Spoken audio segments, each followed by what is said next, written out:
Hello മച്ചാന്മാരെ മച്ചാത്തികളെ ഏവർക്കും എന്റെ വീഡിയോയിൽ സ്വാഗതം. വീഡിയോ എടുത്തിട്ട് 5 മാസമായപ്പി ഇപ്പോഴാണ് വീഡിയോയുടെ സമയം കിട്ടിയത്. അങ്ങനെ ഓഫ് റോഡൊക്കെ കഴിഞ്ഞ് വണ്ടി ഇറങ്ങി നമ്മളിത് രാമക്കൽമായിട്ട് സൂയിസൈഡ് പോയിന്റിലേക്ക് പോവാണ്. ഒടുക്കത്തെ കാച്ചാട്ടാ അവിടെ വീശണത്.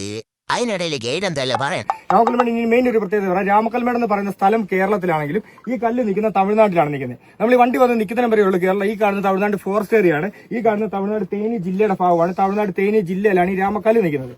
ഇനി പറയുന്ന തമിഴ്നാടിനെ കുറിച്ചാണ് പറയുന്നത്. തമിഴ്നാടിന്റെ ഒരു പ്രത്യേകത എന്ന് പറയുന്നത് ഇവർ ചേരി പോലെ കൂട്ടമായിട്ട് താമസിക്കുകയും സെപ്പറേറ്റ് മാറി കൃഷി ചെയ്യുകയും ചെയ്ത രീതിയാണ്. ഇത് കൃഷി ആശ്രയിക്കുന്നത് നമ്മുടെ മുല്ലപ്പെരിയാറിന്റെ വെള്ളമാണ് തമിഴ്നാട് കൃഷി ആശ്രയിക്കുന്നത്. നമ്മുടെ കേരളത്തിലോട്ടുള്ള 70% വെജിറ്റബിളും കയറി വരുന്നത് ഈ തേനി ജില്ല എന്നാണ് കയറി വരുന്നത്. അതിനകത്ത് ഈ പേപ്പർ കൂന പോലെ ഈ വൈറ്റ് നിറങ്ങിയ ഇടയ്ക്ക് ഈ പേപ്പർ കൂന പോലെ കാണുന്നുണ്ടോ?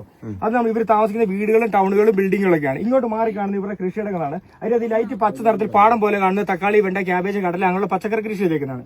ഇതിന്റെ അകത്ത് റെഡ് കളർ കളം തിരിച്ചിട്ടേക്കുന്നതാണ് പുതുതായിട്ട് കൃഷി ഇറക്കാൻ വേണ്ടിയിട്ട് മണ്ണ് ഉഴുതിട്ടേക്കുന്നതാണ്. പിന്നെ അതിന്റെ അകത്ത് തന്നെ ഈ മുട്ടച്ചെടി പോലെ കൂണിന്റെ ആർന്ന് നിൽക്കുന്നുണ്ട്. നമ്മുടെ വീടുകളിൽ കൃഷി ചെയ്തിരിക്കുന്ന വാളംപുളിയാണ്. പിന്നെ ഈ റോഡിന്റെ 2 സൈഡിലോട്ട് ഒരുപാട് കൂട്ടത്തിൽ ഈ കാണുന്ന തെങ്ങിൻ തോപ്പാണ്. ഒരു 100 അടി മുതൽ 80 അടി 100 അടി വരെ ഹൈറ്റുള്ള തെങ്ങുകളാണ്. ഇത്ര ഹൈറ്റ് നിൽക്കുന്നതുകൊണ്ടാണ് ചെറിയ കുറ്റിച്ചെടി വില വന്നത്. പിന്നെ ഞാൻ ആദ്യം അഡ്വാൻസ് എടുത്ത മെയിൻ കേസ് ആദ്യം ഞാൻ അഡ്വാൻസ് പറഞ്ഞ കാറ്റ് കുറവായതുകൊണ്ടാണ് ഈ മൂടൽ ഇവിടെ കാണുന്നത്. ഈ മൂടൽ ഇവിടെ ഇല്ലായെങ്കിൽ നമ്മുടെ കണ്ണിന് എത്ര പവർ ഉണ്ടോ അത്ര ലോങ്ങി കാണാൻ പറ്റും. അതായത് മുല്ലപ്പെരിയാറിന്റെ വെള്ളമാണ് തമിഴ്നാട് കൃഷി ആശ്രയിക്കുന്നത്. മുല്ലപ്പെരിയാറിന്റെ വെള്ളം ഒരു അരുവി പോലെ ഒഴുകി വന്ന് വൈഗാഡാമി കെട്ടിക്കിടക്കുന്ന ഉൾപ്പെടെ കൊടൈക്കനാലിന്റെ മലകൾ ഉൾപ്പെടെ മേഘമല എന്ന് പറഞ്ഞ ടൂറിസ്റ്റ് പോയിന്റ് ഉൾപ്പെടെ 100 കണക്കിന് കാറ്റാടികൾ ഉൾപ്പെടെ നമ്മുടെ കണ്ണിന് എത്ര പവർ ഉണ്ടോ അത്ര ലോങ്ങി കാണാൻ പറ്റും ഈ കോട ഇവിടെ ഇല്ലായെങ്കിൽ.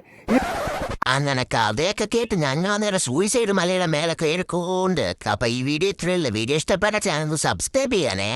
പിന്നെ ആ തൂങ്ങിക്കിടക്കുന്ന മണിയൊന്ന് അടിച്ചിട്ട് പോക്കോളി.